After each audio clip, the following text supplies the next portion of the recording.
Kalian pernah nggak sih disakiti oleh orang yang paling kalian percaya? Diselingkuhi, dibohongi, bahkan ditinggalkan dalam diam? Tapi tunggu dulu, aku nggak diam aja. Karena kali ini, aku yang beraksi. Halo sahabat cerita Momo. Sebelum kita mulai kisah seru dan penuh pelajaran hari ini, jangan lupa ya, like dulu videonya, subscribe channel ini, dan komen di bawah, nama dan dari kota mana kamu hadir malam ini. Karena setiap luka punya cerita, dan setiap cerita bisa jadi kekuatan untuk kita bangkit. Yuk kita mulai kisah hari ini. Malam itu, jam 10:15. Hujan di Medan belum reda sejak maghrib tadi, menciptakan melodi muram yang beradu dengan gemuruh batin Nara. Di ruang tamu apartemen yang modern, dengan cahaya lampu temaram yang memantul di genangan air di luar jendela kaca besar, Arya, suaminya, sedang sibuk membereskan tas koper. Setiap lipatan kemeja yang dimasukkan, setiap botol parfum high-end yang diletakkan di sisi tas, seolah dilakukan dengan presisi yang sempurna. Arya memang selalu begitu, rapi, teratur, dan selalu memancarkan aura perfeksionis yang dulu begitu dikagumi Nara. Sudah semua, sayang, suara Nara, meskipun berusaha terdengar lembut, sedikit bergetar. Dia duduk di sofa modular yang empuk, memeluk mug teh hangatnya, mengamati setiap gerakan suaminya. Ada yang ganjil. Sangat ganjil. Arya memang tampak seperti dirinya, suaminya yang sopan, manis, dan penuh perhatian. Tapi justru di sanalah letak keganjilan itu. Kemanisan itu terasa berlebihan. Perhatian itu terkesan dibuat-buat, seperti topeng yang sedikit terlalu tebal, nyaris terasa mengkhawatirkan. Arya menoleh, senyum simpul menghiasi bibirnya yang tipis. Sudah, Nara. Tinggal sisanya besok pagi. Penerbangan jam 9, kan? Nara mengangguk. Ya, jam 9. Kamu yakin tidak mau aku antar ke bandara besok? Atau setidaknya sampai drop-off? Tidak usah repot-repot. Sayang, kamu juga pasti banyak pekerjaan di butik, kan? Apalagi besok ada klien baru yang harus kamu temui. Aku bisa naik taksi online atau minta driver kantor saja. Lagi pula, ini kan dinas biasa. Cuma 3 hari, kok. Arya melangkah mendekat, duduk di ujung sofa panjang di seberang Nara. Tatapannya hangat, seperti biasa, namun ada kilatan aneh di matanya, seperti cermin yang memantulkan bayangan yang salah, sebuah pantulan yang tidak sepenuhnya jujur. Ia meraih tangan Nara yang memegang mug, mengusap punggung tangannya lembut. Kamu ini, seperti aku mau pergi ke ujung dunia saja. Hati Nara mencelos. Ujung dunia? Rasanya kali ini Arya memang akan pergi ke ujung dunia, ke tempat yang tak terjamah oleh Nara. Sebuah tempat di mana rahasia tersembunyi. Nara menatap wajah suaminya lekat-lekat, mencoba mencari celah, retakan kecil di balik topeng kesempurnaan itu.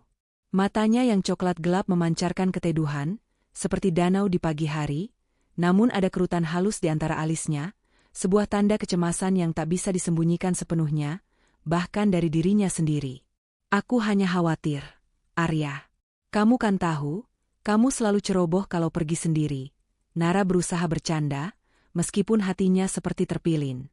Dia teringat bagaimana dulu Arya pernah tertinggal pesawat karena salah jadwal saat ke Jakarta, atau lupa membawa dompet saat akan check-in hotel di Batam.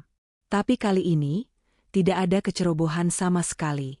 Segalanya terlalu mulus, terlalu terencana, bahkan terlalu perfect. Itu yang membuat alarm dalam diri Nara berdering nyaring, bukan lagi sekadar getaran kecil, melainkan sirene tanda bahaya. Arya terkekeh, menarik tangan Nara lalu mengecup punggung tangannya lama, seolah ingin meyakinkan Nara, dan mungkin juga dirinya sendiri. Itu dulu, Nara. Sekarang aku sudah lebih dewasa, kan? Lagi pula, ini kan dinas penting. Harus profesional. Gelagat aneh yang menusuk hati. Dinas kemana sih sebenarnya? Kamu bilang ke Jakarta, tapi tadi Bu Santi bilang dia tidak tahu ada jadwal rapatmu di sana. Nara bertanya, mencoba nada sepelan mungkin, seolah melontarkan pertanyaan ringan tentang cuaca. Bu Santi adalah sekretaris Arya di perusahaan mereka, sebuah perusahaan event organizer besar yang mereka bangun bersama dari nol. Arya di bagian operasional dan marketing dengan klien-klien kakap, sementara Nara mengurus keuangan dan administrasi, yang berarti Nara tahu setiap detail jadwal Arya. Wajah Arya sedikit menegang, namun ia cepat menguasai diri. Senyumnya sedikit pudar, tapi segera terganti dengan ekspresi meyakinkan yang terlalu cepat. Oh, itu, Bu Santi mungkin belum tahu detailnya. Ini mendadak, Nara. Klien baru dari Surabaya, mereka minta meeting di Jakarta karena kebetulan ada acara juga di sana. Makanya aku harus buru-buru. Mendadak sekali? Biasanya kamu selalu bilang jauh-jauh hari. Bahkan untuk meeting mendadak pun selalu ada briefing awal. Nara menekan, tatapannya tak lepas dari wajah Arya. Ada sesuatu dalam cara Arya mengucapkan kata, mendadak, itu. Terlalu cepat, terlalu mulus, seperti skrip yang sudah dihafalkan berkali-kali, tidak ada jeda berpikir sama sekali. Namanya juga kesempatan, sayang. Rezeki kan tidak bisa ditolak, jawab Arya, kini bangkit dari sofa dan berjalan ke arah jendela, memandang rintik hujan di luar sana. Punggungnya tegap, namun Nara merasa ada jarak yang tiba-tiba membentang di antara mereka, lebih luas dari sebelumnya. Sebuah jarak yang bukan hanya fisik, melainkan juga emosional, sebuah jurang yang perlahan-lahan menganga. Nara bangkit, melangkah mendekat. Aroma parfum Arya memenuhi ruangan, tapi kali ini ada aroma lain, aroma asing yang entah mengapa menusuk indranya dan membuatnya mual. Bukan parfum yang biasa Arya pakai, merek luxury yang khas dan maskulin, bukan juga aroma sabun atau sampo kesukaannya yang Nara hafal betul. Ada sedikit aroma manis, seperti vanila dan citrus, yang terasa aneh menempel di kemeja Arya. Kemeja yang Nara setrika sendiri sore tadi, aroma cuciannya masih segar di ingatannya. Kamu pakai parfum baru? Nara bertanya, mencoba mengendus pelan di bahu Arya. Bau itu, manis dan agak feminin, benar-benar mengganggu.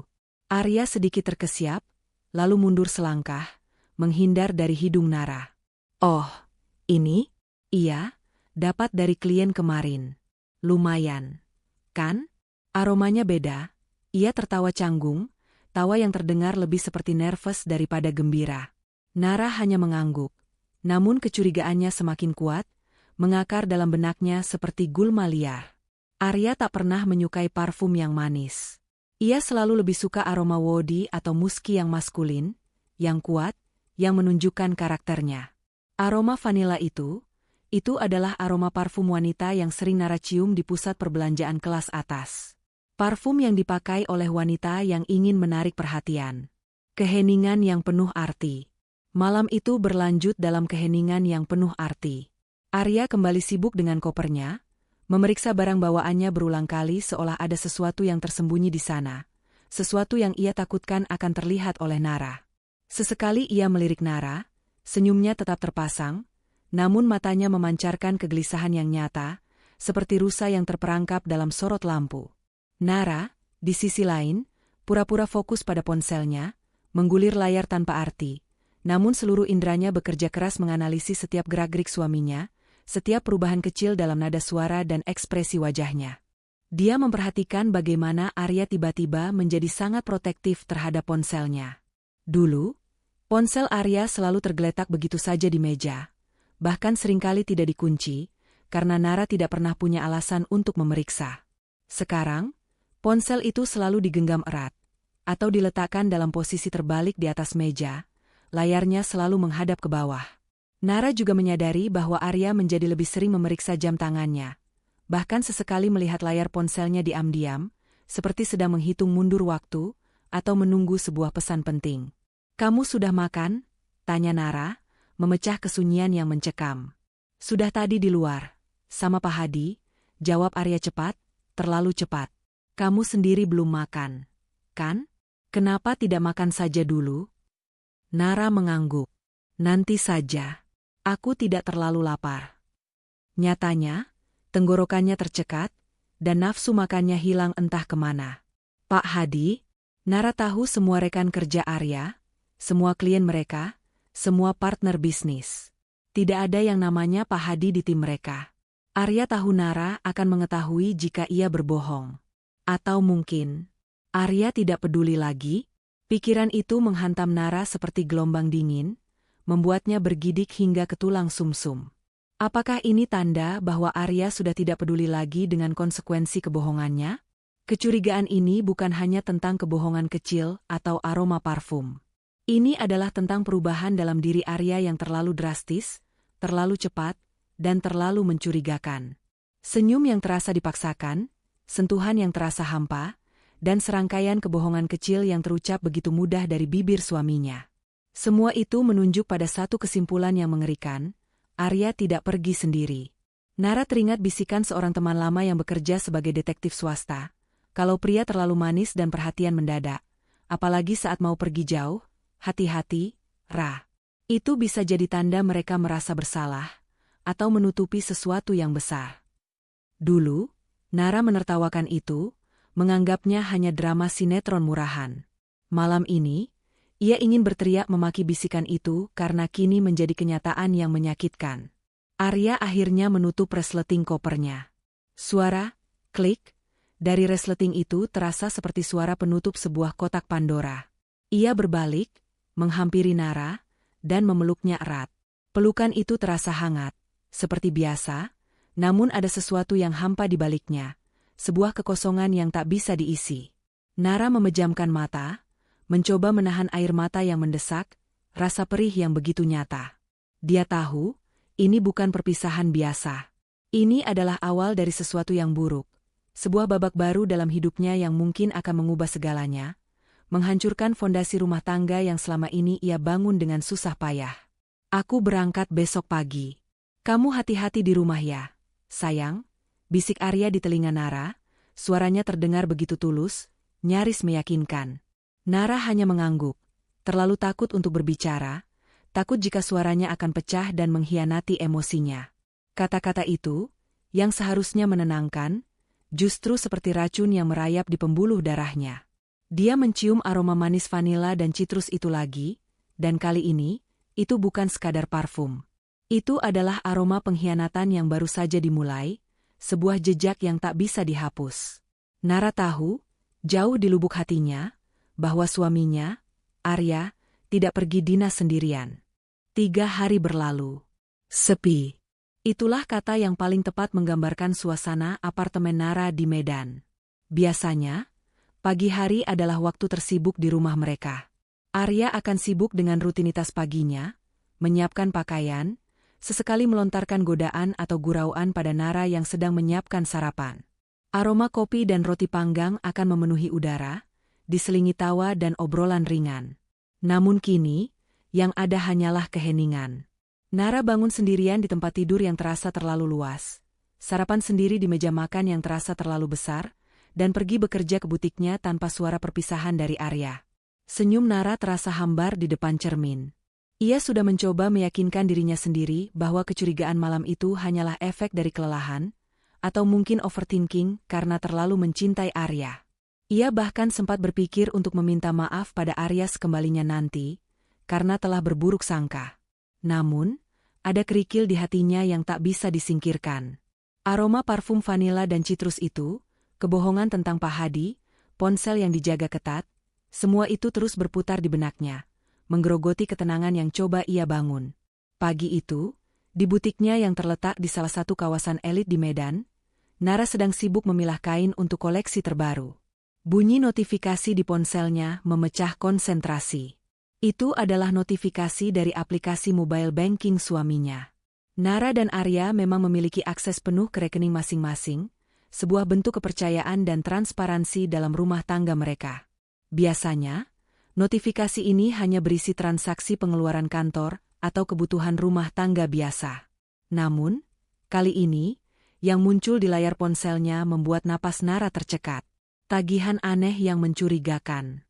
Transaksi pertama muncul. Hotel The Elysian, Bali IDR 15 juta. Mata Nara membulat. Bali? Bukankah Arya bilang ia dinas ke Jakarta untuk meeting mendadak dengan klien dari Surabaya? Kenapa ada tagihan hotel di Bali? Dan jumlahnya? 15 juta rupiah untuk satu transaksi hotel? Ini bukan hotel untuk dinas biasa. Ini hotel mewah. Hotel bintang 5 dengan fasilitas lengkap dan pemandangan laut. Arya tidak akan pernah memilih hotel semewah itu untuk dinas kerja, bahkan jika dibayari kantor sekalipun. Dia selalu mencari yang efisien. Jantung Nara mulai berdebar kencang. Kecurigaan yang selama ini ia coba tepis, kini seperti ombak besar yang menghantam karang. Ia mencoba menenangkan diri, mungkin ini salah satu promo atau booking yang dibatalkan? Atau mungkin, Nara menggelengkan kepala. Tidak ada alasan logis untuk ini. Belum sempat Nara mencerna sepenuhnya, notifikasi kedua muncul, Dinner at Cielo Restaurant, Bali IDR 7.500.000. Cielo Restaurant. Nara tahu nama itu. Restoran romantis dengan pemandangan sunset yang memukau di tepi pantai, sangat populer di kalangan pasangan yang berbulan madu atau merayakan anniversary. 7,5 juta rupiah untuk makan malam? Nara dan Arya, seberapapun merayakan momen penting, tidak pernah menghabiskan sebanyak itu untuk makan malam berdua. Ini jelas bukan makan malam bisnis. Ini makan malam romantis. Dengan siapa? Tangan Nara gemetar. Ponselnya nyaris terjatuh. Ia merasa mual. Dada Nara terasa sesak, seperti ada beban berat menimpanya. Nafasnya terengah-engah. Butik yang tadinya terasa sejuk karena AC, kini terasa panas dan pengap. Ia segera duduk di sofa di ruangannya, mencoba mengatur napasnya yang kacau. Notifikasi terus berdatangan, seperti rentetan tembakan yang menghantam satu persatu. Chanel Boutique, Bali IDR 20 juta. Louis Vuitton, Bali IDR 35 juta. Hermes, Bali IDR 40 juta. Dan banyak lagi tagihan kecil-kecil dari butik fashion wanita, salon kecantikan, dan toko perhiasan. Semua di Bali. Semua dalam kurun waktu 3 hari terakhir. Total tagihan itu sudah mencapai ratusan juta rupiah. Jumlah yang tak wajar. Sangat tak wajar. Arya tidak mungkin membeli barang-barang branded sebanyak itu untuk dirinya sendiri, apalagi dalam satu waktu. Dan Nara tahu pasti, Arya tidak pernah membelikan barang-barang semahal itu untuknya, istrinya sendiri, bahkan sebagai hadiah ulang tahun sekalipun. Lalu, untuk siapa? Hanya ada satu jawaban logis, pembelanjaan fashion wanita. Lokasi transaksi yang tak terduga. Nara meraih laptopnya, membuka internet banking untuk melihat riwayat transaksi yang lebih detail. Ia memeriksa setiap tagihan, tanggal, waktu, dan lokasi. Tidak ada satupun transaksi yang tercatat di Jakarta atau Surabaya, kota yang Arya sebut sebagai tujuan dinasnya. Semua transaksi, tanpa terkecuali, berlokasi di Bali. Ini bukan lagi sekadar kecurigaan. Ini adalah bukti. Bukti nyata bahwa Arya berbohong tentang tujuan dinasnya. Ia tidak pergi ke Jakarta atau Surabaya. Ia pergi ke Bali. Dan ia tidak pergi sendiri. Pembelanjaan fashion wanita yang begitu masif dan mahal itu adalah tanda jelas bahwa ada wanita lain bersamanya. Pikiran Nara melayang ke 3 hari yang lalu, saat Arya pamit dengan senyum manis dan perhatian yang berlebihan. Cuma 3 hari, kok, katanya. Dinas penting. Semua itu adalah kebohongan yang rapi, dirancang untuk menutupi jejaknya. Kemarahan mulai menguasai Nara, namun bercampur dengan rasa sakit yang begitu dalam. Hatinya terasa dicabik-cabik.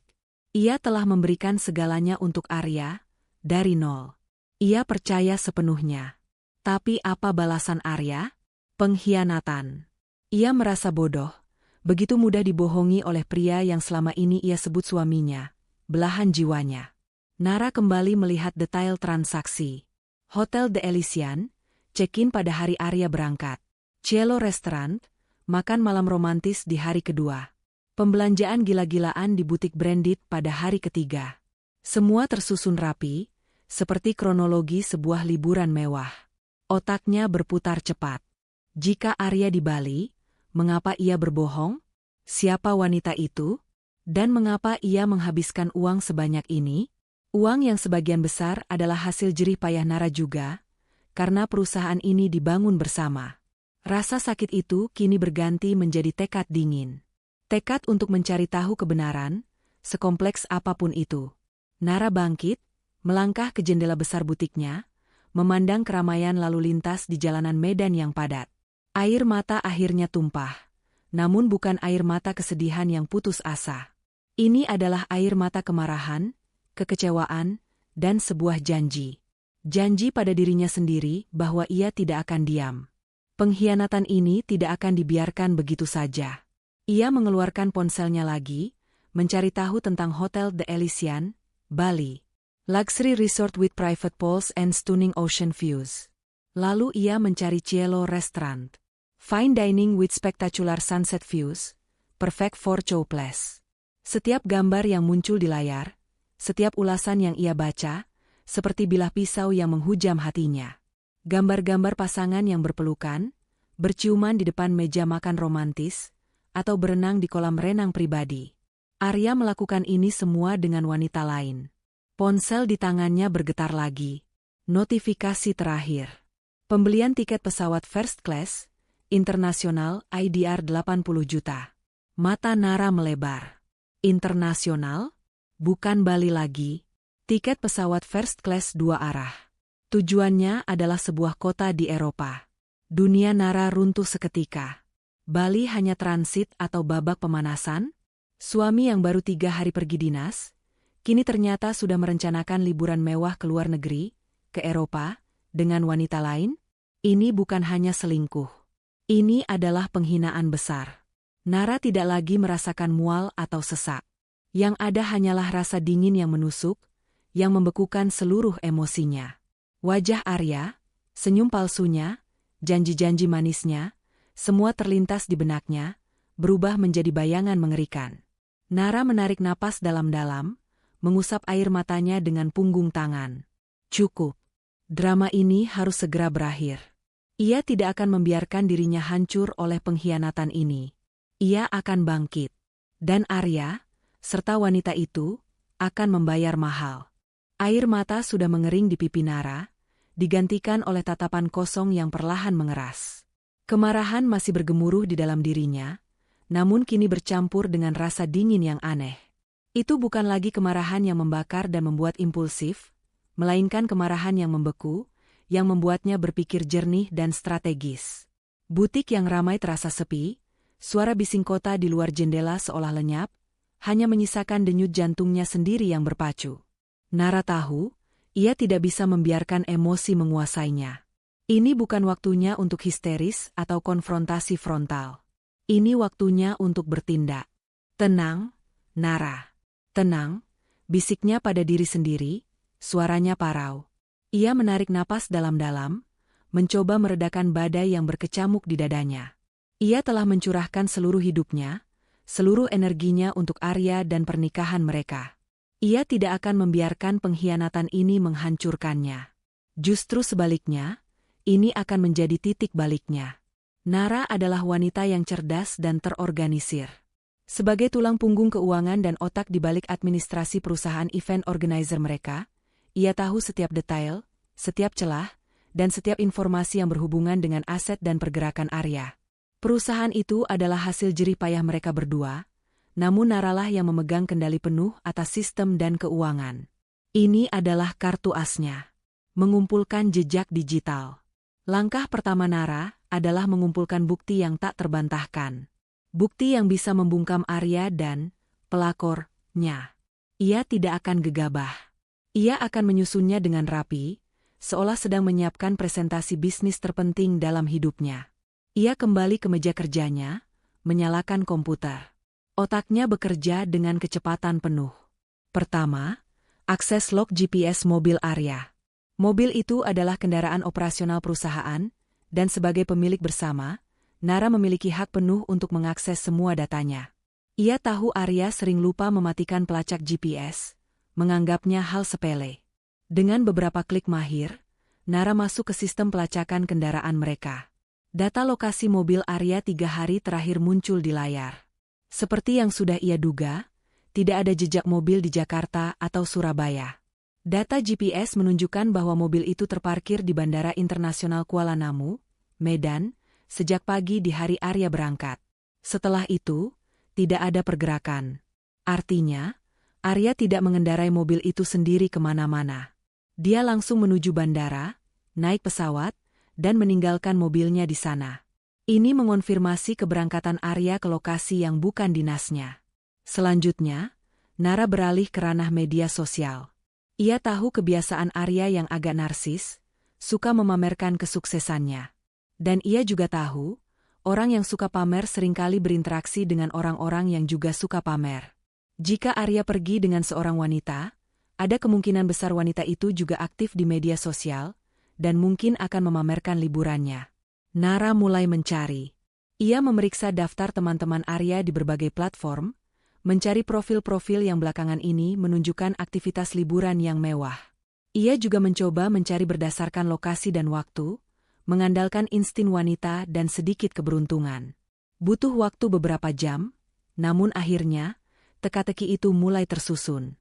Di salah satu platform video pendek yang sedang populer, sebut saja TikTok, Nara menemukan sebuah akun. Nama penggunanya Princess Laura 88. Profil publik. Banyak video liburan mewah, outfit serba branded, dan gaya hidup jet set. Yang menarik, ada beberapa video yang diunggah dalam 3 hari terakhir, dengan latar belakang Bali. Persis seperti lokasi transaksi kartu kredit Arya. Nara membuka satu persatu video tersebut. Tangannya gemetar saat ia menekan tombol play. Di video pertama, Laura sedang berjemur di tepi kolam renang pribadi, dengan latar belakang villa mewah yang sangat mirip dengan gambar Hotel The Elysian yang baru saja ia lihat. Di video lain, Laura sedang makan malam di sebuah restoran mewah. Nara memperbesar gambar, dan jantungnya serasa berhenti. Restoran itu adalah Cielo Restaurant, tempat Arya menghabiskan 7,5 juta untuk makan malam romantis. Tapi itu belum puncaknya. Di sebuah video singkat yang diunggah Laura pada hari kedua, saat mereka makan malam di Cielo, Nara melihat pantulan samar di kacamata hitam Laura yang diletakkan di meja. Ada seorang pria di sana.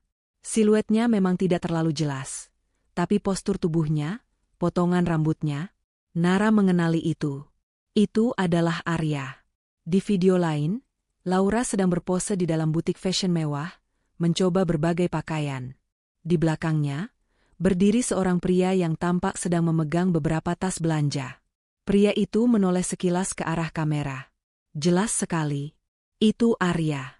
Senyumnya lebar, seolah tidak ada beban di dunia. Senyum yang tidak pernah Nara lihat lagi belakangan ini. Rasa sakit itu kembali menghantam, lebih kuat dari sebelumnya. Melihat suaminya tersenyum bahagia bersama wanita lain, menghabiskan uang ratusan juta untuknya, sungguh lebih menyakitkan daripada sekadar melihat bukti transaksional. Nara merasa seperti ditusuk belati berkali-kali. Puncak pembuktian, Bandara Internasional. Nara tidak berhenti di situ. Ia tahu Arya dan Laura akan melanjutkan perjalanan ke Eropa. Tiket pesawat first class ke Eropa tidak mungkin hanya dibeli mendadak. Pasti ada persiapan. Dan keberangkatan ke Eropa dari Bali biasanya membutuhkan transit di bandara internasional besar. Nara kembali ke akun Princess Laura 88. Ia mencari video atau foto yang diunggah pada hari ini, hari ketiga liburan mereka. Benar saja, ada sebuah unggahan terbaru. Foto. Sebuah selfie Laura, dengan caption, "Ready for the next adventure." Pesawat 2. Di belakang Laura, terlihat sebuah lounge bandara yang mewah. Ada seorang pria duduk di sofa kulit di belakang Laura, kepalanya sedikit tertunduk, sibuk dengan ponselnya. Nara memperbesar foto itu.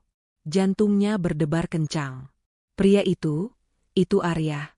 Ia mengenali jam tangan Arya, gaya rambutnya, bahkan jaket yang dikenakannya.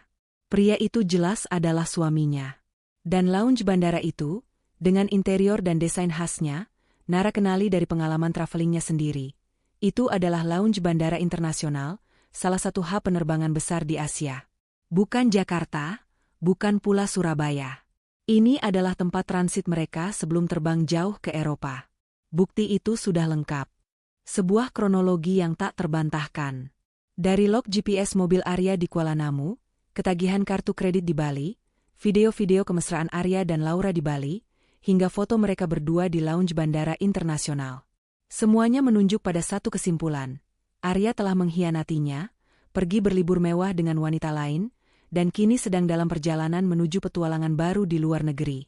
Nara mematikan layar komputer. Tubuhnya bergetar, namun bukan karena tangisan, melainkan karena gejolak tekad yang membara. Wajah Arya dengan senyum palsunya, wajah Laura yang tersenyum penuh kemenangan, kini terbayang jelas di benaknya. Pengkhianatan ini terlalu besar untuk dimaafkan, terlalu menyakitkan untuk dilupakan. Ia tidak akan membiarkan mereka menikmati liburan impian itu. Tidak setelah semua yang telah ia korbankan. Arya mungkin mengira ia aman, bahwa Nara tidak akan pernah tahu. Tapi Arya lupa, siapa Nara sebenarnya. Arya lupa, siapa yang memegang kendali penuh atas hidupnya, bahkan keuangannya. Nara berdiri tegak. Badai emosi kini telah mereda, tergantikan oleh ketenangan yang menakutkan. Ia tahu persis apa yang harus ia lakukan. Dan pembalasan itu akan terasa sangat manis. Dengan bukti-bukti yang terhampar jelas di meja, hati Nara terasa perih. Namun, rasa sakit itu bukan hanya karena pengkhianatan Arya saat ini. Itu adalah rasa sakit yang menumpuk dari kilas balik perjalanan panjang mereka, sebuah perjalanan yang dimulai dari titik nol, di kota Medan yang selalu berdenyut ini. Nara memejamkan mata, membiarkan ingatannya melayang jauh ke belakang, ke masa-masa awal perjuangan mereka yang penuh impian dan keringat. Saat itu, 15 tahun lalu, Arya hanyalah seorang pemuda ambisius dengan ide-ide brilian tentang event organizer, tapi tanpa modal sepeser pun. Nara, seorang lulusan terbaik jurusan manajemen bisnis, melihat potensi besar dalam diri Arya. Ia tidak hanya mendukung dengan kata-kata, tapi dengan tindakan nyata. Ia bekerja paruh waktu sebagai pengajar les privat dan desainer lepas, mengumpulkan setiap receh demi membantu Arya memulai mimpinya. Uang tabungan kuliahnya, yang seharusnya ia gunakan untuk melanjutkan pendidikan ke jenjang yang lebih tinggi, rela ia serahkan demi modal awal perusahaan rintisan mereka. Orang tuanya sempat menentang, khawatir Nara akan menyesal. Tapi cinta dan keyakinan Nara pada Arya begitu kuat. Kita pasti bisa, Arya. Aku percaya sama kamu, bisik Nara kala itu, matanya penuh keyakinan. Arya membalas tatapan itu dengan janji tulus, aku tidak akan pernah mengecewakanmu, Nara. Kamu adalah segalanya bagiku. Tahun-tahun pertama adalah masa-masa paling berat. Mereka tinggal di apartemen kecil yang sumpek, bekerja hingga larut malam. Nara sering begadang, tak hanya membantu Arya menyusun proposal, tapi juga mengurus keuangan yang masih serba manual. Ia bahkan tak jarang ikut turun tangan di lapangan, mengangkat kursi, mendekorasi, atau melayani tamu demi menghemat biaya. Ia ingat bagaimana mereka pernah hanya makan mie instan berdua selama seminggu penuh, karena uang kas perusahaan menipis. Nara tidak pernah mengeluh. Baginya, melihat senyum bahagia Arya setiap kali proyek sukses adalah bayaran terbaik. Menjadi tulang punggung dan sandaran. Puncak badai menerpa 5 tahun yang lalu. Perusahaan mereka, yang sudah mulai merangkak naik, tiba-tiba diterjang krisis finansial hebat. Seorang klien besar membatalkan kontrak di menit-menit terakhir, meninggalkan utang dan kerugian besar. Arya, yang selalu tampak kuat, kala itu hancur. Ia terpuruk, depresi, nyaris menyerah. Semua aset mereka nyaris ludes untuk menutupi kerugian. Aku gagal, Nara. Kita akan bangkrut, bisik Arya, suaranya putus asa, terisak di pelukan Nara. Namun, Nara tidak membiarkannya menyerah. Ia menjadi tulang punggung, tak hanya secara finansial tapi juga emosional. Ia mengambil alih kendali penuh atas manajemen keuangan perusahaan, memutar otak mencari solusi. Nara rela menjual beberapa perhiasan warisan ibunya, meminjam uang dari kerabat, bahkan mengambil pekerjaan sampingan yang tidak ada hubungannya dengan passionnya, hanya demi menyelamatkan perusahaan. Setiap pagi, ia memeluk Arya, memberikan semangat, membangun kembali kepercayaan dirinya. Ia menyadarkan Arya bahwa mereka tidak sendiri, bahwa mereka punya satu sama lain. Kita tidak akan bangkrut, Arya. Kita akan melaluinya bersama. Kamu tidak sendirian. Kita bangun ini dari nol, kita bisa bangun lagi, kata Nara, matanya memancarkan kekuatan yang luar biasa. Saat itulah, Nara benar-benar menjadi tiang penopang bagi Arya. Ia menahan badai itu sendirian, agar Arya bisa kembali berdiri. Perlahan, berkat kegigihan Nara, perusahaan itu bangkit kembali. Bahkan lebih besar dan lebih kuat dari sebelumnya. Klien-klien baru berdatangan, proyek-proyek besar sukses digelar. Arya kembali menjadi dirinya yang cemerlang. Dikenal sebagai pengusaha sukses di Medan, dengan koneksi yang luas. Mereka pindah ke apartemen yang lebih mewah, mobil-mobil baru berjejer di garasi, dan butik Nara sendiri berkembang pesat hingga memiliki beberapa cabang. Semua berkat dukungan tanpa henti dari Nara. Dikhianati setelah mapan. Dan kini, setelah semuanya mapan. Setelah badai berlalu dan pelangi terlihat. Setelah mereka mencapai puncak kesuksesan yang diimpikan. Setelah Nara mengorbankan masa mudanya, pendidikannya, tabungannya, bahkan kebahagiaan pribadinya demi Arya dan perusahaan mereka, justru inilah yang Nara dapatkan. Pengkhianatan. Air mata Nara kembali mengalir. Kali ini bukan karena amarah, melainkan karena rasa sakit yang tak terlukiskan. Bukan sakit akibat kehilangan uang, tapi sakit karena kepercayaan yang dihancurkan. Ia rela mengorbankan segalanya, berdiri di samping Arya saat ia tak punya apa-apa. Tapi Arya, saat ia sudah memiliki segalanya, justru menikamnya dari belakang. Melihat Arya berpose tersenyum lebar di samping wanita lain di video dan foto, menghabiskan ratusan juta rupiah untuk liburan dan barang-barang mewah. Semua uang yang sebagian besar adalah hasil jerih payah Nara juga, itu adalah pukulan telak. Pria yang dulu memohon dipelukannya, yang berjanji tak akan pernah mengecewakannya, kini dengan mudahnya membuang kesetiaan Nara. Betapa naifnya Nara. Ia selalu berpikir bahwa cinta dan kesetiaan akan dibalas dengan hal yang sama. Ia membangun hidup mereka dengan fondasi kepercayaan, tapi Arya menghancurkannya dengan kebohongan dan nafsu sesaat. Ini bukan hanya tentang perselingkuhan. Ini tentang penghinaan. Penghinaan terhadap semua pengorbanan Nara, semua air mata dan keringat yang telah ia curahkan. Rasa sakit itu memuncak. Namun, di tengah badai emosi itu, sebuah api dingin mulai menyala dalam diri Nara. Ia sudah cukup menangis. Ia sudah cukup merasa sakit. Kini giliran Arya yang merasakan apa itu kehilangan. Nara berdiri tegak. Ia menghirup napas dalam-dalam, menguatkan diri. Wajahnya yang basah oleh air mata kini menampilkan tekad yang membajah. Mata coklatnya yang teduh kini memancarkan api. Pengorbanan yang ia berikan tidak akan sia-sia. Pengkhianatan ini tidak akan ia biarkan berlalu begitu saja. Penonton, yang mungkin ikut merasakan amarah dan simpati atas perjuangan Nara, kini diajak untuk menyaksikan babak selanjutnya. Bukan air mata kesedihan yang akan mengalir, melainkan air mata penyesalan dari pihak yang berkhianat. Matahari pagi menembus celah gorden, menyinari apartemen mewah Nara di Medan.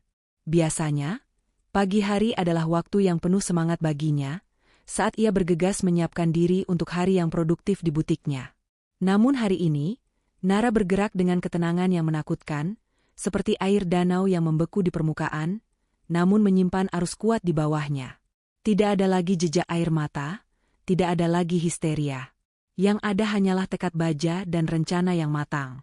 Pengkhianatan Arya telah memicu sesuatu dalam dirinya, sebuah kekuatan yang tak pernah ia sangka. Nara tahu persis apa yang harus ia lakukan. Arya mungkin mengira ia telah meninggalkan jejak bersih, pergi dengan bebas tanpa konsekuensi. Tapi Arya lupa satu hal fundamental. Nara adalah otak di balik sistem keuangan perusahaan mereka. Sebagai pemilik bersama dan kepala bagian administrasi keuangan, Nara memegang kunci semua akses. Ini adalah aset terbesar yang tak pernah Arya perhitungkan. Ia menyesap tehnya perlahan, otaknya sibuk menyusun strategi. Tanpa ribut-ribut, bisiknya pada diri sendiri. Itulah kuncinya.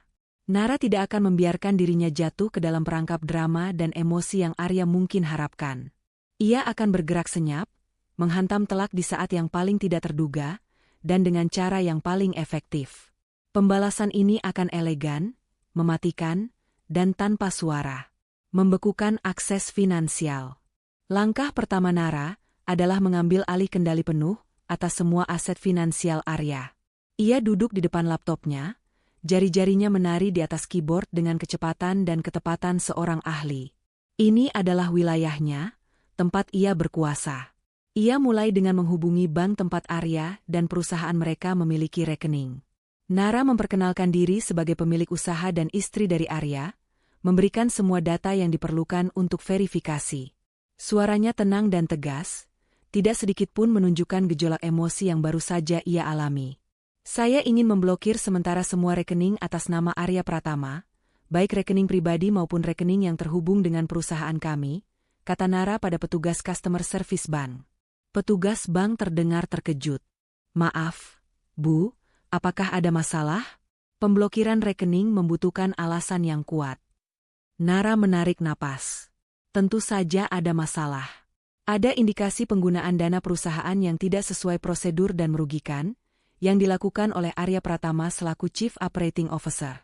Saya memiliki bukti awal transaksi mencurigakan yang akan saya serahkan nanti.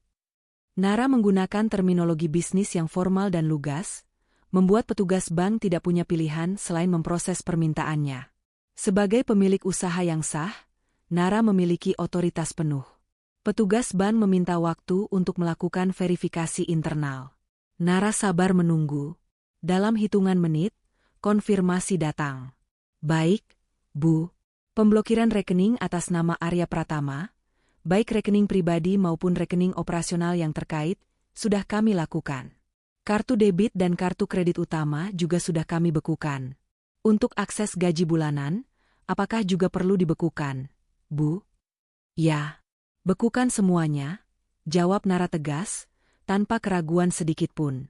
Termasuk limit darurat atau apapun bentuk fasilitas finansial lain yang terhubung dengan dirinya melalui perusahaan. Semua akses harus dinonaktifkan. Ia membayangkan Arya dan wanita itu sedang menikmati liburan mewah mereka di Eropa, tidak menyadari bahwa supply chain keuangan mereka baru saja diputus oleh Nara dari balik layar. Sebuah senyum tipis, pahit, namun penuh kepuasan tersungging di bibir Nara. Kekuasaan sang pengendali. Sebagai pemilik usaha, Nara memiliki kuasa penuh. Arya adalah COO, tapi Nara adalah pemilik dan pengelola utama keuangan. Dialah yang selama ini mengendalikan cash flow, mengurus perizinan, dan memegang kendali atas semua akun bank perusahaan. Arya terlalu sibuk dengan marketing dan operasional lapangan, dan terlalu percaya pada Nara, sehingga ia tak pernah benar-benar memeriksa detail keuangan. Ia menyerahkan semua itu pada Nara. Dan kini, kepercayaan itu berbalik menjadi senjata makan tuan. Nara memblokir semua kartu kredit atas nama Arya, bahkan yang terdaftar sebagai kartu korporat. Ia tahu Arya menggunakan kartu-kartu itu untuk semua transaksi liburan mewahnya. Tanpa kartu-kartu itu, Arya tidak akan bisa membayar apapun di luar negeri. Nara juga memblokir akses ke rekening pribadi Arya. Gaji bulanan Arya, yang seharusnya masuk hari ini, juga otomatis tertahan. Ini berarti Arya tidak akan memiliki uang tunai sama sekali. Ia bahkan memblokir fitur tarik tunai dari semua kartu debit yang terkait dengan rekeningnya, dan membatasi transfer dana keluar dari rekening Arya, hingga nihil. Ini memastikan Arya benar-benar terjebak dalam jebakan yang tak terlihat. Nara menyelesaikan semua proses itu dalam waktu kurang dari 1 jam.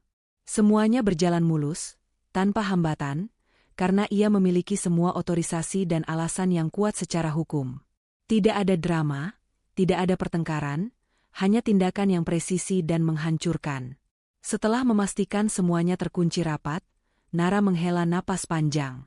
Ia mengambil ponselnya, memeriksa lagi foto Arya bersama Laura di lounge bandara internasional. Mereka tampak begitu bahagia, begitu lepas. Nara tersenyum dingin. Nikmati sisa liburanmu, Arya, gumam Nara. Karena setelah ini, dunia kalian akan berubah. Nara menutup laptopnya. Ia tidak lagi merasakan kepedihan yang melumpuhkan. Yang ada hanyalah sebuah kekuatan baru yang muncul dari kedalaman dirinya. Ia adalah wanita yang membangun segalanya dari nol, dan ia tidak akan membiarkan siapapun, bahkan suaminya sendiri, merampas kebahagiaan yang telah ia perjuangkan. Pembalasan ini baru permulaan. Pagi itu, di sebuah hotel mewah di kota tujuan mereka di Eropa, sinar matahari menembus jendela kamar suite dengan pemandangan kota yang menakjubkan. Laura, dengan batrobe sutra mahalnya, berpose di balkon, merekam video untuk story Instagramnya. Pagi dari surga, tulisnya dengan emoji hati dan pesawat. Di sampingnya, Arya sedang bersantai di sofa, membalas senyum Laura. Mereka berdua tampak begitu lepas, menikmati setiap detik dari liburan impian yang baru saja dimulai. Mereka belum tahu bahwa surga ini akan segera berubah menjadi neraka.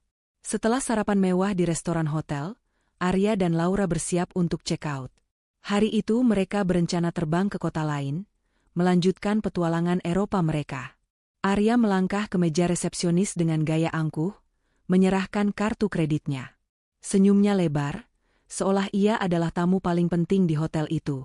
"Selamat pagi, Tuan Pratama. Ada tagihan tambahan untuk minibar dan spa," kata resepsionis dengan senyum ramah. "Tentu, tidak masalah. Silakan proses," jawab Arya enteng, tak sabar menunggu petualangan selanjutnya. Resepsionis memasukkan kartu ke mesin EDC. Layar menunjukkan processing. Arya tersenyum pada Laura, yang sedang sibuk memilih brosur wisata. Detik berikutnya, suara mesin EDC berbunyi nyaring. Transaction declined. Senyum di wajah Arya memudar. Dahinya mengerut. "Ada apa ini?" tanyanya, nada suaranya sedikit meninggi. "Mungkin mesinnya error. Coba lagi." Resepsionis mencoba lagi. Kali ini, pesan yang sama muncul. "Transaction declined. Call is urgent." Laura menoleh, alisnya terangkat. "Ada apa, sayang?" "Tidak tahu. Mesinnya bermasalah," jawab Arya, mencoba terdengar tenang meskipun hatinya mulai gelisah. Ia mengambil kartu kredit lain dari dompetnya. Kartu korporat perusahaan, yang limitnya jauh lebih besar. "Ini pasti berhasil," pikirnya. Namun, hasilnya sama. Transaction declined. Arya mulai panik. Keringat dingin mulai membasahi pelipisnya. Ia mengeluarkan semua kartu kredit yang ada di dompetnya, 5 kartu berbeda, dari bank yang berbeda, baik kartu pribadi maupun kartu perusahaan. Satu persatu, ia serahkan kepada resepsionis. Dan satu persatu pula, mereka semua ditolak. Malu dan dicemooh. "Maaf, Tuan Pratama, sepertinya semua kartu Anda diblokir," kata resepsionis, nadanya kini berubah menjadi formal dan sedikit dingin. "Ada masalah dengan pembayaran Anda." "Diblokir? Tidak mungkin. Saya tidak pernah memblokir kartu saya." Arya membantah, suaranya meninggi, menarik perhatian beberapa tamu lain di lobi hotel. Wajahnya memerah karena malu dan marah. Laura di sampingnya juga mulai pucat. "Mohon maaf, Tuan. Tapi sistem kami menunjukkan semua kartu Anda tidak bisa diproses. Anda bisa menghubungi bank penerbit untuk konfirmasi," jelas resepsionis, gesturnya menunjukkan ketidakpercayaan. Seorang manajer hotel yang melihat keributan itu mendekat. "Ada masalah apa, Nona?" Resepsionis membisikkan sesuatu kepada manajer. Manajer itu melirik Arya dan Laura dengan tatapan merendahkan. Arya, yang tadinya tampil gagah dengan pakaian branded dan kacamata hitam, kini merasa seperti penipu. "Tuan Pratama, tagihan Anda sebesar 20.000 euro. Kami tidak bisa membiarkan Anda pergi sebelum pembayaran diselesaikan," kata manajer itu tegas, tatapannya dingin. Laura, yang sedari tadi diam, mulai panik. "Arya, bagaimana ini? Uang tunai kita tidak cukup untuk ini," bisiknya, tangannya memegang lengan Arya erat-erat. Arya segera mengeluarkan ponselnya, mencoba menghubungi bank. Namun, panggilan ke nomor bank penerbit tidak bisa tersambung, atau bahkan langsung terputus. Seolah tidak ada sinyal. Ia mencoba menghubungi Nara. Panggilan diblokir. Ia mencoba menghubungi asistennya di kantor. Nomor tidak aktif. Sinyal ponselnya tiba-tiba menjadi sangat buruk. Dunia seolah memutuskan koneksi dengannya. "Tidak bisa dihubungi," Arya bergumam, wajahnya semakin pucat. "Tuan, Nona, kami tidak bisa menunggu selamanya. Jika pembayaran tidak dapat diselesaikan, kami terpaksa menahan barang-barang Anda sebagai jaminan," kata manajer, kini dengan nada mengancam. Beberapa staf keamanan hotel sudah berdiri di dekat mereka, mengawasi dengan waspada. Laura mulai menangis. "Arya, aku tidak mau barang-barangku ditahan. Tas Hermes ini baru aku beli." Tamu-tamu lain di lobi mulai berbisik-bisik, melirik sinis ke arah mereka. "Lihatlah, orang kaya palsu. Liburan mewah tapi tidak bisa bayar.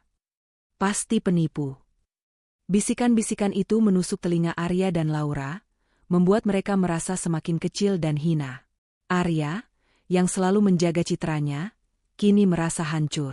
Puncak bencana, barang-barang mewah ditahan.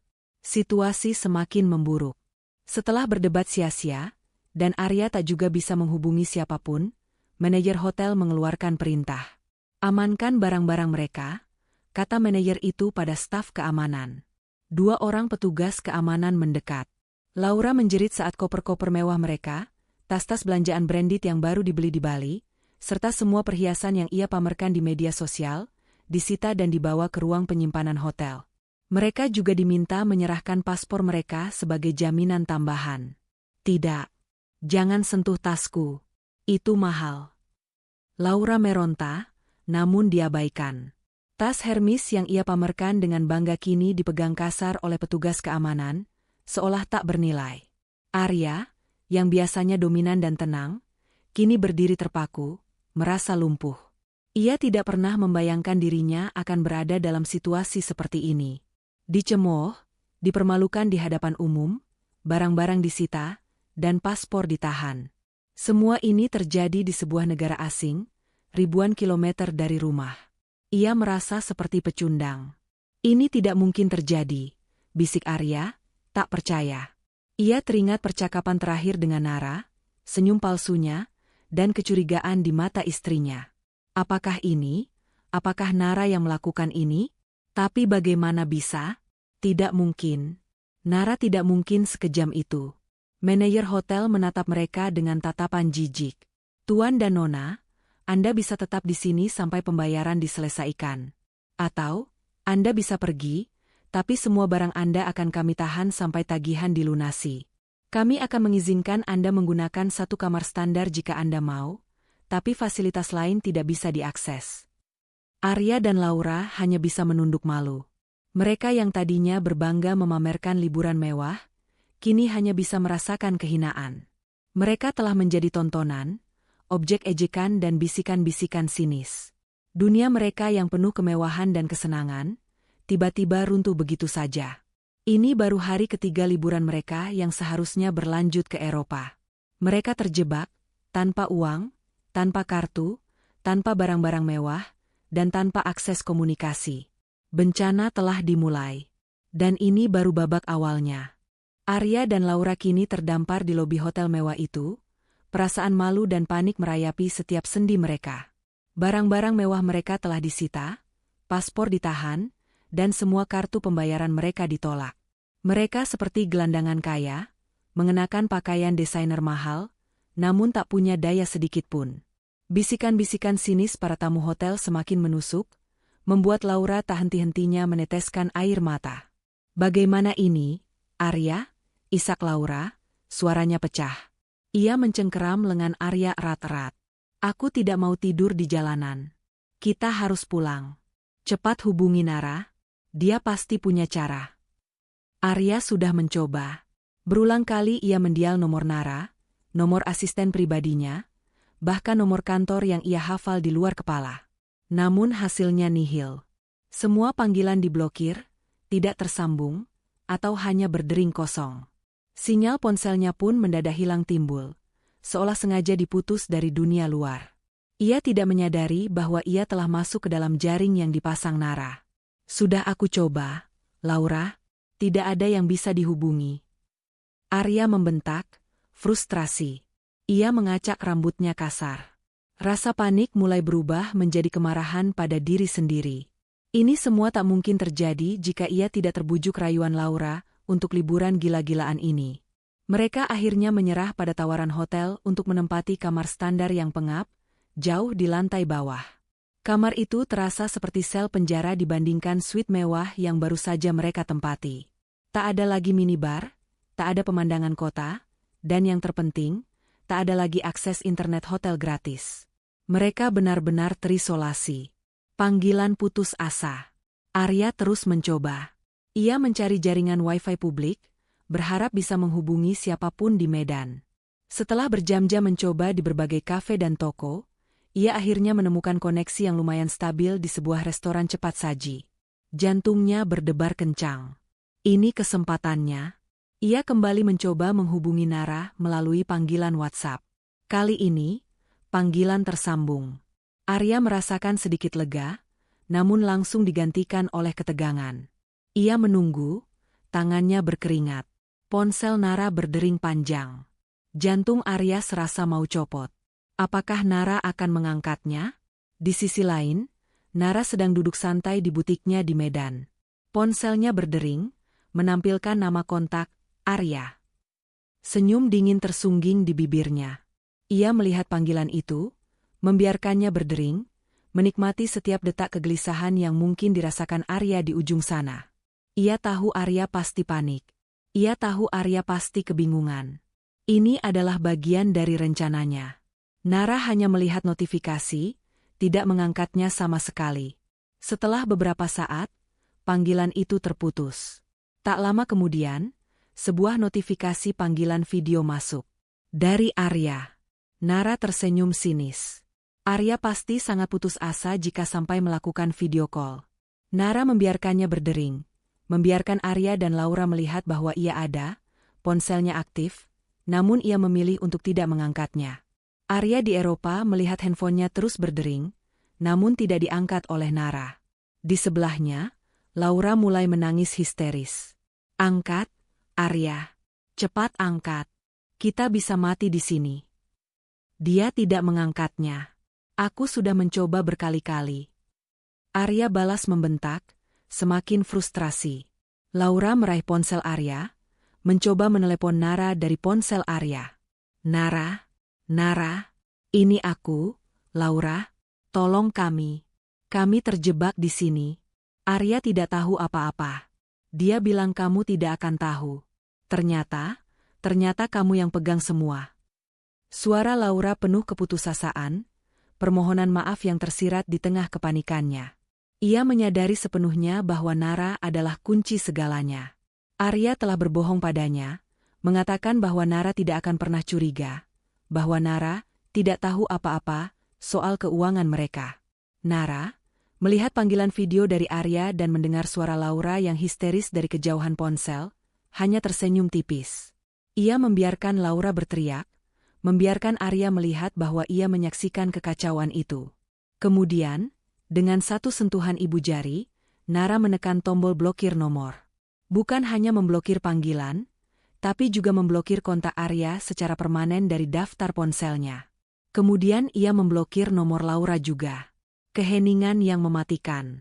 Di Eropa, ponsel di tangan Arya langsung mati, seolah kehilangan sinyal sepenuhnya. Dia memblokirku, bisik Arya, tak percaya.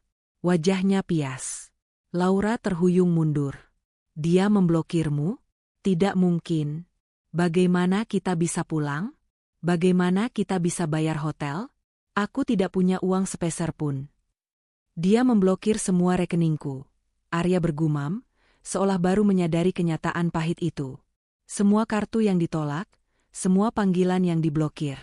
Ini bukan kebetulan. Ini disengaja. Ini adalah ulah Nara, istrinya.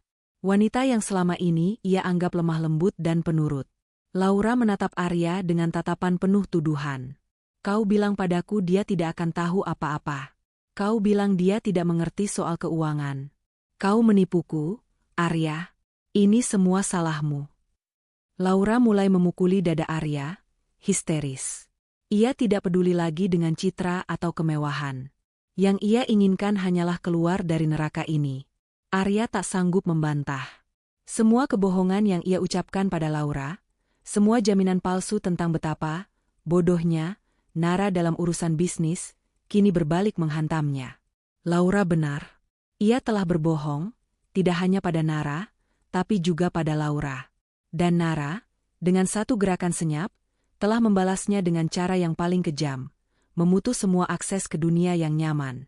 Mereka berdua terdiam, terperangkap dalam keputusasaan yang membeku.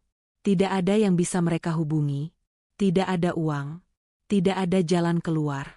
Di tengah kota asing, di negeri orang, mereka kini benar-benar terdampar. Malam telah tiba di kota asing itu. Dinginnya udara Eropa menembus jaket tebal yang Arya dan Laura kenakan.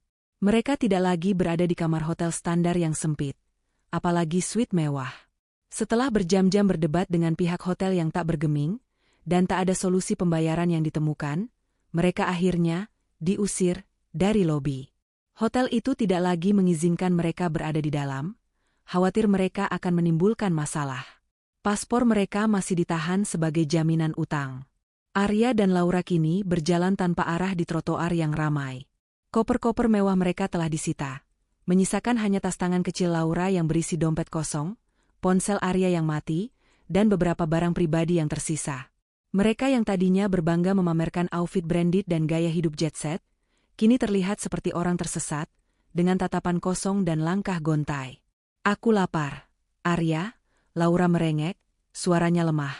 Aku tidak makan apa-apa sejak sarapan tadi. Kita harus makan.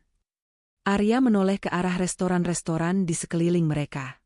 Lampu-lampunya yang terang memancarkan kehangatan dan aroma makanan yang menggiurkan. Namun, setiap restoran terasa seperti tembok tak kasat mata. Mereka tidak punya uang tunai sepeser pun, dan semua kartu pembayaran telah diblokir. Aku tidak punya uang tunai. Laura, jawab Arya, suaranya serak. Semua kartu sudah diblokir. Kita tidak bisa membeli apa-apa. Laura menatapnya tak percaya, matanya berkaca-kaca. Bagaimana bisa? Kamu bilang kamu kaya. Kamu bilang kamu punya perusahaan besar.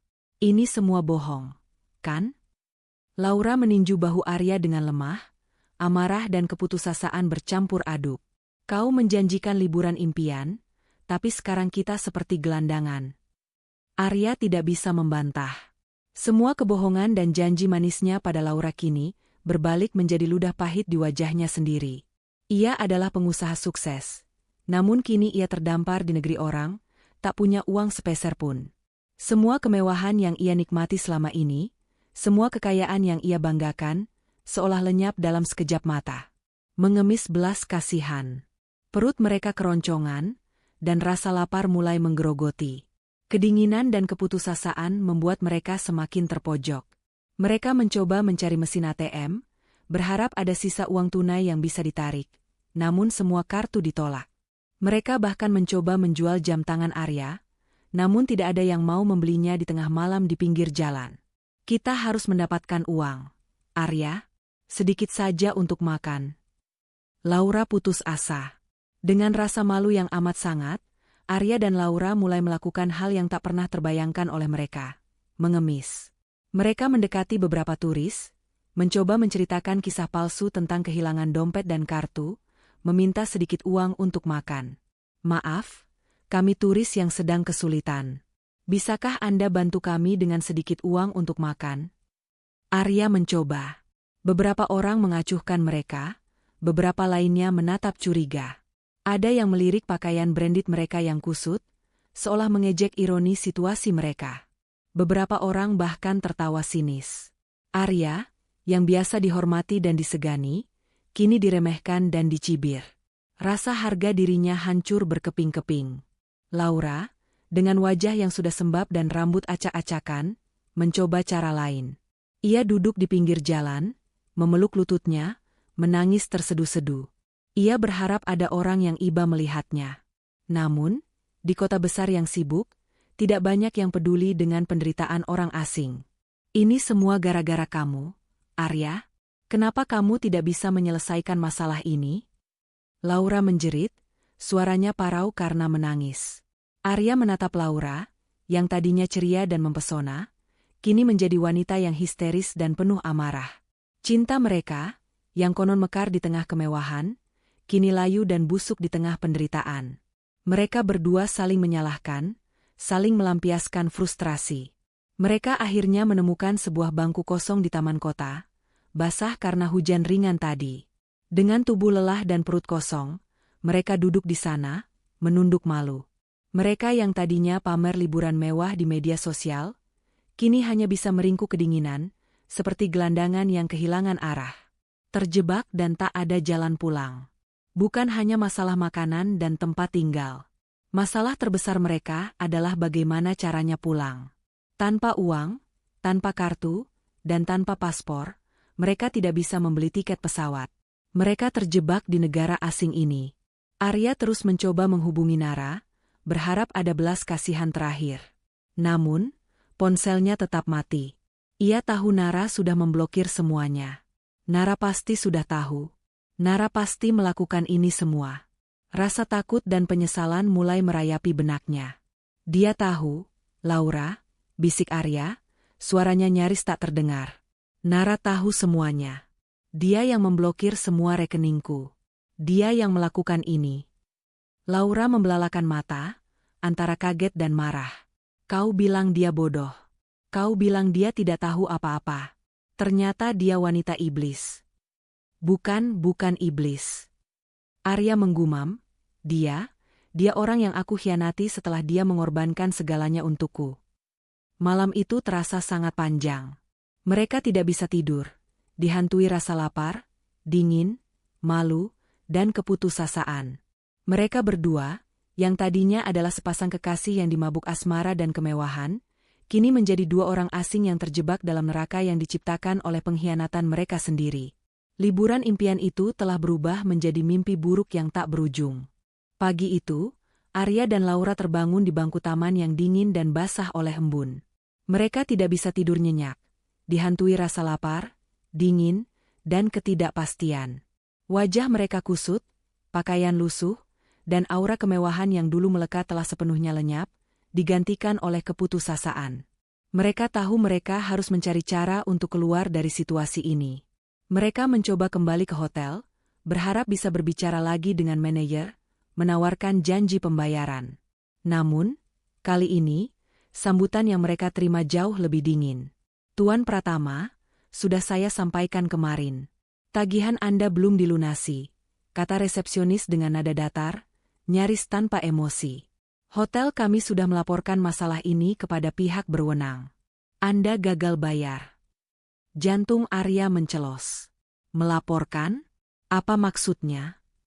Karena Anda gagal melunasi tagihan yang cukup besar, dan kami telah menahan paspor Anda, ada dugaan penipuan kartu kredit, jelas resepsionis. Nama Anda juga telah masuk daftar hitam, blacklist, jaringan hotel internasional kami. Anda tidak akan bisa melakukan reservasi di hotel-hotel grup kami di seluruh dunia, sampai masalah ini selesai. Arya merasa dunianya runtuh lagi. Blacklist hotel internasional? Ini berarti reputasinya sebagai pengusaha sukses, yang selalu bepergian dan menginap di hotel-hotel mewah, akan hancur. Ia tidak akan bisa memesan hotel lagi dimanapun. Lebih parah lagi, dugaan penipuan kartu kredit bisa berujung pada masalah hukum yang serius di negara asing ini.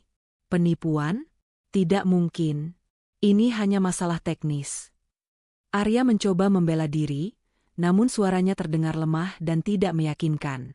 Pihak berwenang akan menentukan itu, Tuan, sahut resepsionis. Visa Anda pun berisiko dibekukan atau bahkan dibatalkan karena dugaan ini. Ancaman pembekuan visa adalah pukulan telak. Jika visa mereka dibekukan, mereka tidak akan bisa bepergian ke negara manapun, bahkan ke negara asal mereka sekalipun.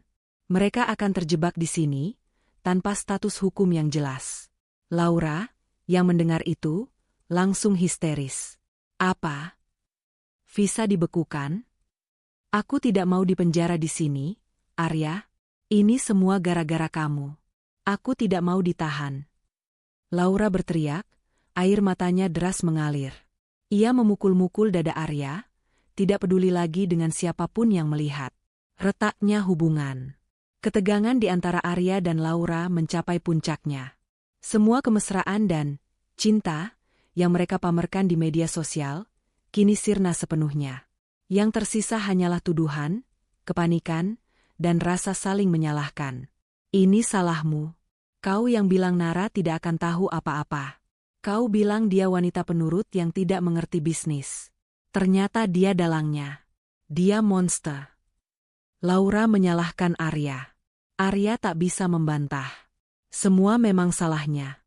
Ia terlalu meremehkan Nara, terlalu menganggap Nara bodoh dalam urusan keuangan. Ia terlalu terlena dengan kebersamaannya dengan Laura, melupakan wanita yang telah berkorban segalanya untuknya. Kini, semua konsekuensi itu harus ia hadapi. Aku tidak tahu dia akan sekejam ini. Arya balas membentak.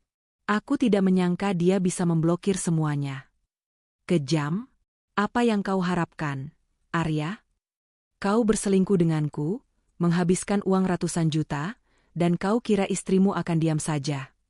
Bodoh. Laura menjerit, amarahnya meluap. Aku tidak mau ikut menderita gara-gara masalah rumah tanggamu. Aku ingin pulang. Aku ingin keluar dari sini. Laura mencoba mencari cara sendiri.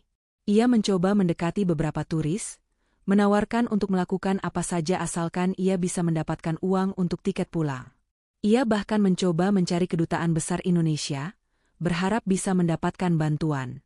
Namun, tanpa paspor dan tanpa uang, semua usahanya sia-sia.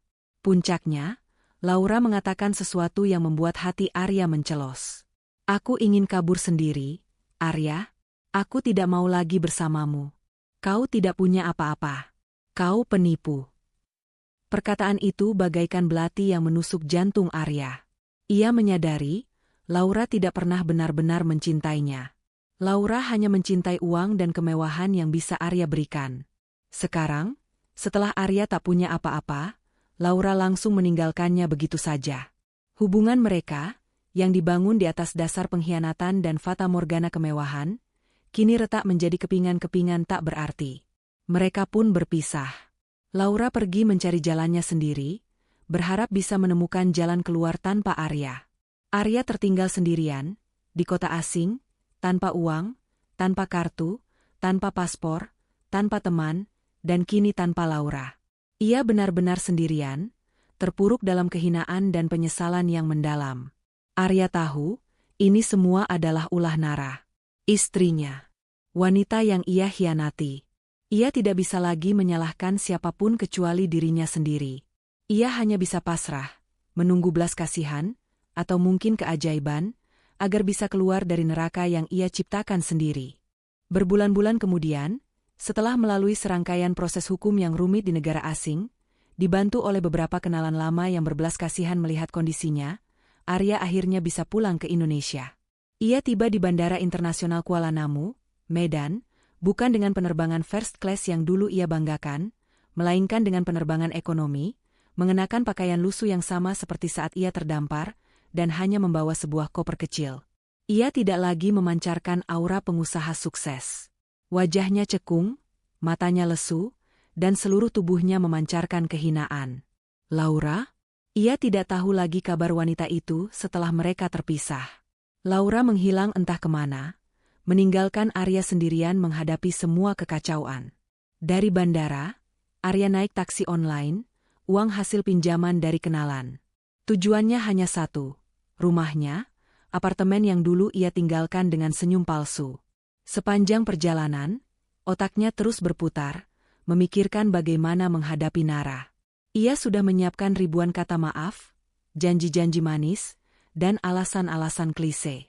Ia berharap Nara akan memberinya kesempatan kedua, seperti dulu saat ia bangkrut. Pintu apartemen itu masih sama. Terkunci. Arya menekan bel. Tidak ada jawaban. Ia mencoba memencet kode sandi yang dulu ia hafal di luar kepala. Kode itu tidak berfungsi. Nara telah menggantinya. Arya mulai panik. Ia tidak punya tempat lain untuk pergi. Ia terus menekan bel, memanggil-manggil nama Nara, berharap ada belas kasihan. Akhirnya, setelah hampir setengah jam, pintu terbuka sedikit.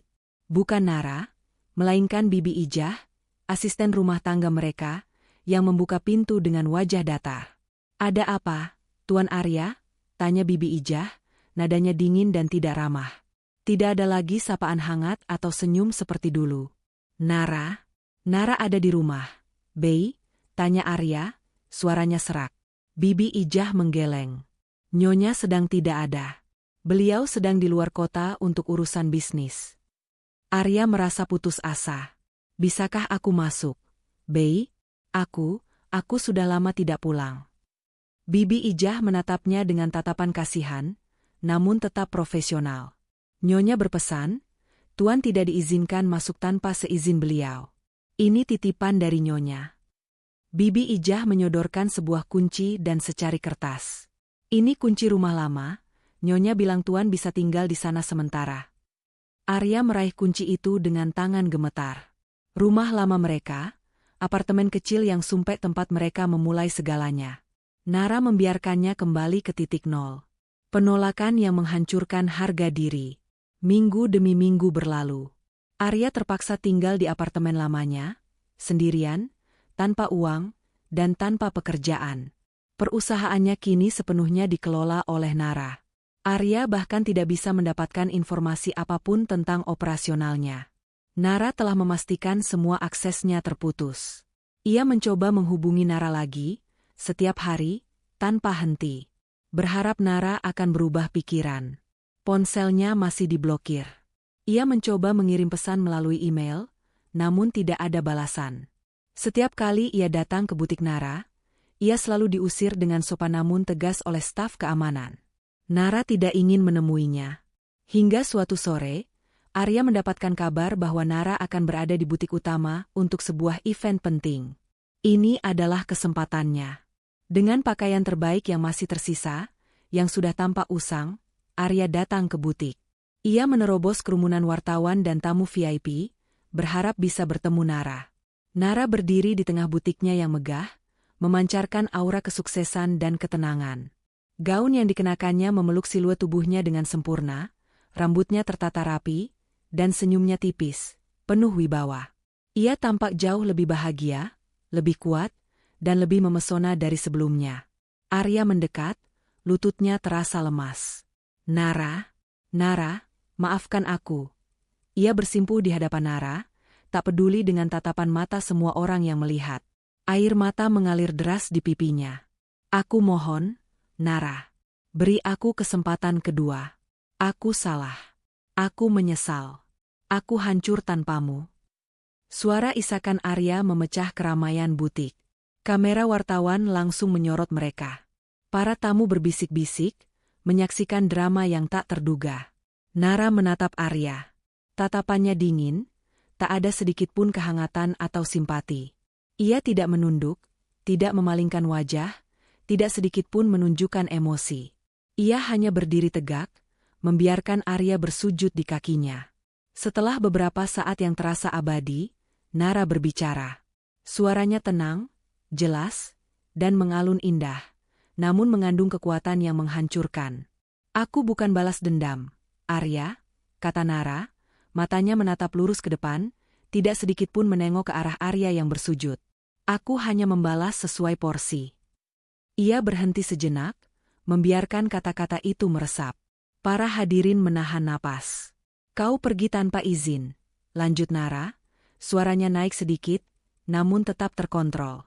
Kau pergi dengan kebohongan, dengan wanita lain, dan dengan niat jahat. Ia akhirnya menolehkan kepalanya sedikit, melirik Arya sekilas, tatapan matanya menusuk hingga ke inti jiwa Arya. Maka kini aku mengembalikanmu, tanpa harga diri. Kalimat itu bagaikan palu godam yang menghantam harga diri Arya, hingga hancur berkeping-keping. Ia terhuyung mundur, merasa semua kekuatannya lenyap.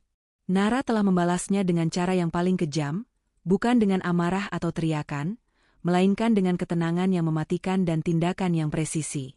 Ending yang jelas. Setelah mengucapkan kalimat itu, Nara berbalik. Ia berjalan